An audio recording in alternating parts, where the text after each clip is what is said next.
नमस्कार, स्वागत है आपका और मैं हूं आपके साथ लता। बड़ी खबर आपको बता रहे हैं, जहां बंगाल में मोदी की चुप्पी से घबराई ममता बनर्जी, क्योंकि अब शांति से पहले के बड़े तूफान का ममता को हुआ अंदेशा। बंगाल में हो रहे नरसंहार का अंत निश्चित, क्योंकि आपको बता दें चुप्पी साधे बैठे पीएम बंगाल हिंसा की लगातार कर रहे थे निगरानी, लेकिन अब होगा बंगाल में बड़ा एक्शन और अब बंगाल में किसी भी वक्त लग सकता है राष्ट्रपति शासन। जी हाँ, तो जिस तरीके से अब तक बंगाल में खेला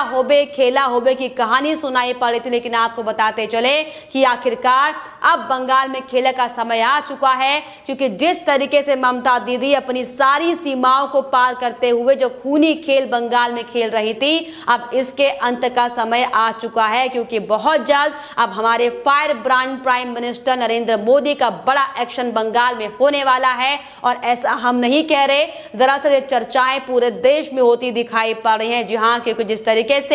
ममता बनर्जी ने बंगाल में हिंदुओं के साथ जो नरसंहार किया है और कश्मीर वाली स्थिति जो पैदा करके रख दी है, तो अब आपको बताते चलें इसका एक एक हिस्सा पीएम नरेंद्र मोदी लेने वाले हैं। जिस तरीके से पीएम मोदी ने कश्मीर को बद से बदतर स्थिति से बाहर निकाला था और धारा 370 हटाई थी, ठीक वैसे ही आपको बता दिया बंगाल में भी हो रही हिंसा को लेकर पीएम नरेंद्र मोदी बड़ा एक्शन लेने वाले हैं। हालांकि अब तक प्रधानमंत्री मोदी ममता से ये खुद उम्मीद लगाए बैठे थे कि वो राज्य के मुख्यमंत्री होने के नाते इस पर कोई बड़ा फैसला लेंगी, लेकिन ममता खूनी खेल को और ज्यादा बढ़ाती रही, इसे बढ़ावा देने का काम करते रहे। और इसीलिए आपको बताते चले कि अब ब्रह्मास्त्र को इस पर हस्तक्षेप करना होगा और हिंसा के तांडव को खत्म करना होगा, जिससे कि ये कहना लाजमी है कि पीएम मोदी की ये चुप्पी दरअसल चुप्पी नहीं, शांति नहीं, बल्कि बंगाल में बड़े तूफान का बड़ा इशारा था। जी हाँ, आपको बता दें लगातार जिस तरीके से बंगाल में जो स्थितियां चरमराई हुई हैं, हालांकि लगातार गृह मंत्रालय की ओर से एक के बाद एक फटकार ममता बनर्जी को लगाई गई थी, लेकिन बावजूद इसके ममता बनर्जी ने इससे कोई सबक नहीं लिया। कि अब आपको बता दें अब तक शांत तो बैठे प्रधानमंत्री नरेंद्र मोदी अब बंगाल की स्थिति को लगातार वो नजर बनाए हुए हैं इस पर, और इस पर अब बड़ा फैसला लेने वाले हैं। और इसी कड़ी में आपको बता दें कि TV9 भारतवर्ष के एक पत्रकार ने भी साफ तौर पर इसे बड़े तूफान का अंदेशा बताते हुए ममता बनर्जी को कड़ी चेतावनी के तौर पर इसे बताया है। और साफ तौर पर आपको बता दें कि अपने ट्वीट में लिखा है कि बीजेपी के एक बड़े नेता के मुताबिक मोदी के बोलने को एक बार हम इग्नोर कर सकते हैं, मगर मोदी की चुप्पी को इग्नोर करने की गलती मत कीजिएगा। अगर वो व्यक्ति चुप है तो मतलब कुछ बड़ा होने वाला है, कुछ बहुत बड़ा। और आप अपनी घड़ियों को सेट कर लीजिए और स्टॉप वॉच लगाकर ऑन कर लीजिए। जी हाँ, जिस तरीके से पिछले कई दिनों से बंगाल में जो ममता बनर्जी खून का तांडव मचाकर बैठी हुई हैं, इसको लेकर लगातार पीएम नरेंद्र मोदी हालांकि इसकी निगरानी अब तक कर रहे थे, लेकिन वो ये उम्मीद कर रहे थे कि ममता बनर्जी इस पर कुछ कार्रवाई करेंगी। लेकिन हर बार की तरह ममता बनर्जी ने लगातार अपने घुसपैठी को और बढ़ावा देने का काम किया, टीएमसी के गुंडों को लगातार बढ़ावा देने का काम किया, जिसको लेकर आपको बता दें कि अब बहुत जल्द बंगाल में जो हिंसा का तांडव मच रहा है इस पर विराम लगने वाला है, क्योंकि अब बंगाल में कुछ बड़ा होने वाला है। तो आपको बताते चले कि भाई बंगाल के लगातार हालातों को देखते हुए हालांकि ग्लोबल प्रोटेस्ट भी शुरू हो चुका है। जी हाँ, दुनिया के अलग अलग देशों में बंगाल में नरसंहार, मानवाधिकारों के हनन के खिलाफ अब आवाज उठ रही है, विरोध प्रदर्शन लगातार किया जा रहा। और अब आपको बता दें कि अब पूरी दुनिया देखेगी कि हमारी एकता और हमारा आक्रोश क्या कहलाता है, क्योंकि जिस तरीके से आपको बता दें बंगाल में ममता बनर्जी बार बार फटकार के बाद भी अपना तानाशाह रुख अख्तियार की हुई हैं। हालांकि ममता बनर्जी को आपको बता दें कि बंगाल में हुई हिंसा के बाद कोलकाता हाईकोर्ट ने भी साफ तौर पर 2 दिन का समय दिया हुआ है और बंगाल हिंसा जो लगातार कई दिनों से हो रही है इसकी रिपोर्ट मांगी है। लेकिन लगातार ममता बनर्जी जिस तरीके से अपने अधिकारियों को रिपोर्ट देने से इनकार करते हुए दिखाई पड़ रही है, ये दरअसल उनकी बौखलाहट को दर्शाता है कि कैसे ममता बनर्जी अपने टीएमसी के गुंडों को जांच की आंच से बचाने के लिए लगातार अपना तानाशाह रुख अख्तियार कर बैठी हुई है। हालांकि इसको लेकर लेकर आपको बताते चले कि राज्यपाल धनखड़ ने भी आपको बता दें कि मुख्य सचिव को तलब किया है और साफ तौर पर बंगाल में जो लगातार हिंसा हो रही है इसकी रिपोर्ट की मांग की, कब क्या किया गया और बंगाल पुलिस की ओर से इस हिंसा को लेकर आखिर क्या क्या कदम उठाए गए हैं। लेकिन आपको बताते चले जिस तरीके से गतिविधि ममता बनर्जी करते हुए दिखाई पड़ रही है, बंगाल हिंसा पर विराम लगाने की बजाय बार बार जिस तरीके से ममता बनर्जी केंद्र पर तमाम झूठे आरोप लगाती हुई दिखाई पड़ रही हैं और ये साफ तौर पर कहती भी दिखाई पड़ रही हैं कि शपथ ग्रहण के 24 घंटे के अंदर ही आपको बता दें उन्होंने कहा कि बीजेपी ने केंद्र टीम को भेजा, बीजेपी जनादेश को स्वीकार करने के लिए तैयार नहीं हो पाई है। ममता ने यह भी कहा है कि बंगाल के साथ आखिर इतना भेदभाव क्यों किया जा रहा है।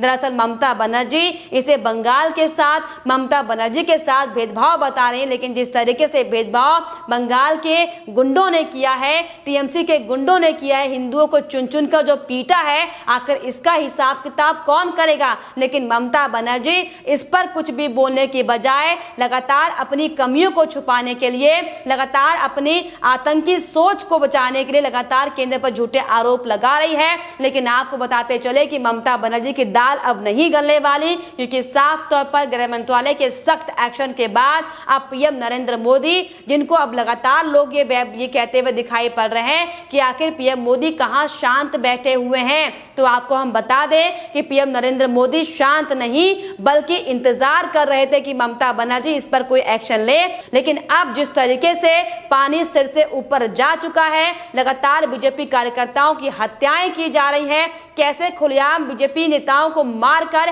पेड़ से लटकाया जा रहा है। लेकिन अब आपको बता दें कि पीएम नरेंद्र मोदी इसे कतई बर्दाश्त नहीं करेंगे और ये चुप्पी 3-4 दिनों से, लंबे समय से जो पीएम नरेंद्र मोदी चुप्पी साधे बैठे हैं बंगाल हिंसा को लेकर, अब बहुत बड़ा एक्शन बंगाल में साफ तौर पर होने वाला है। जी हां, आपको बता दें कि जिस तरीके से ममता बनर्जी ये कहती हुई दिखाई पड़ रही है कि फर्जी खबरें लगातार चलाई जा रही हैं, फर्जी वीडियो फैलाए जा रहे हैं, लेकिन आपको बता दें कि जो तस्वीरें, हालात जो लगातार बंगाल के सामने आ रहे हैं, ये दरअसल बताते हैं कि ये फर्जी वीडियो नहीं, ममता बनर्जी सिर्फ और सिर्फ झूठ की राजनीति जिस तरीके से अब तक करते आई हैं, एक बार फिर से झूठ बोलती हुई दिखाई पड़ रही हैं। जो तमाम लाशें बंगाल में बिछी हुई हैं, उनकी लाशों पर राजनीति करने का काम ममता बनर्जी करते हुए दिखाई पड़ रही हैं और अपनी कमियों को छुपाने की बजाय एक बार फिर से कोरोना का बहाना बनाकर, वैक्सीन का बहाना बनाकर, ऑक्सीजन का बहाना बनाकर आपको बता दें केंद्र पर ठीकरा फोड़ती हुई दिखाई पड़ रहे हैं। लेकिन आपको बता दें ये ममता बनर्जी की बौखलाहट है,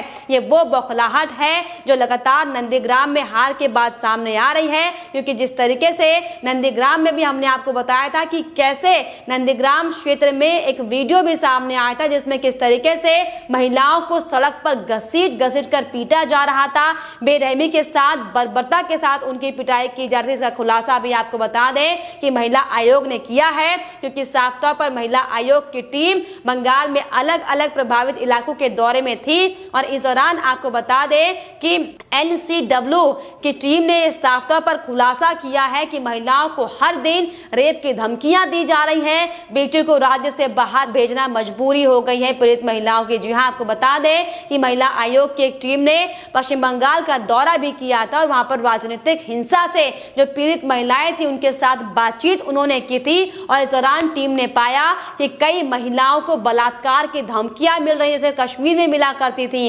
अधिकतर महिलाएं ये चाहती है कि उनकी बेटियां राज्य के बाहर चले जाएं। देखिए क्या स्थिति ममता बनर्जी ने बंगाल की बना रखी है। और टीम ने आपको बता दें कि अपनी जांच में यह भी पाया है कि बंगाल पुलिस, जिसे रक्षक के तौर पर देखा जाता है, वो भी महिलाओं की सुरक्षा सुनिश्चित करने के लिए उचित कदम नहीं उठा रहे हैं, लगातार ममता के इशारों पर काम कर रहे हैं। और हाल ये है कि पीड़ित महिलाएं अपने साथ हुए अत्याचार को लेकर आवाज तक नहीं उठा पा रही हैं, क्योंकि उन्हें डर है कि इसके बाद उनके साथ कुछ कहीं बुरा ना हो जाए। बंगाल में टीएमसी के गुंडे कहीं और ज्यादा सीमाओं को पार कर उनके साथ बद से बदतर स्थिति ना कर दे। हालांकि आपको बता दें कि महिला आयोग की टीम राज्यपाल जगदीप धनखड़ से भी मुलाकात कर चुकी है। इस विषय में बातचीत हो चुकी है, लेकिन जिस तरीके से आपको बता दें कि बर्बरता पश्चिम बंगाल में देखी जा रही है, कैसे खुलेआम नरसंहार किया जा रहा है, कैसे पेड़ में बीजेपी के नेताओं को मारकर काटकर लटका दिया जा रहा है। लेकिन अब आपको बताते चले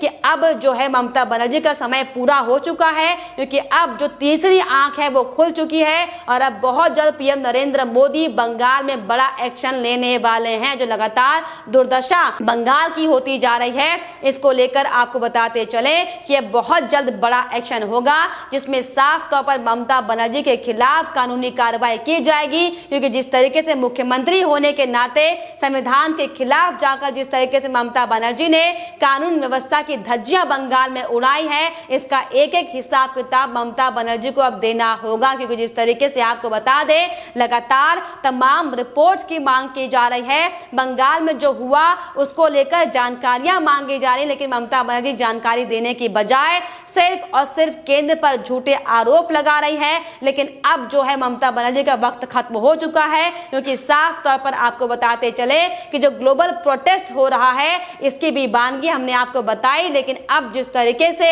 जो पीएम नरेंद्र मोदी चुप्पी साधे बैठे थे, ये साफ तौर पर इशारा है कि अब बड़ा ब्रह्मास्त्र इसमें बंगाल में काम करने वाला है, जिसमें साफ तौर पर आपको बताते चले कि बड़ा एक्शन पीएम नरेंद्र मोदी लेने वाले हैं। और अब तक की पीएम नरेंद्र मोदी की ये चुप्पी बंगाल में बड़े तूफान से पहले का बड़ा अंदेशा है। लेकिन फिलहाल इस पर आप क्या राय रखते हैं, क्या अपनी सोच विचार रखते हैं, हमें कमेंट बॉक्स में जरूर लिखिएगा। साथ ही साथ हमारे चैनल को सब्सक्राइब करना भी ना भूलें।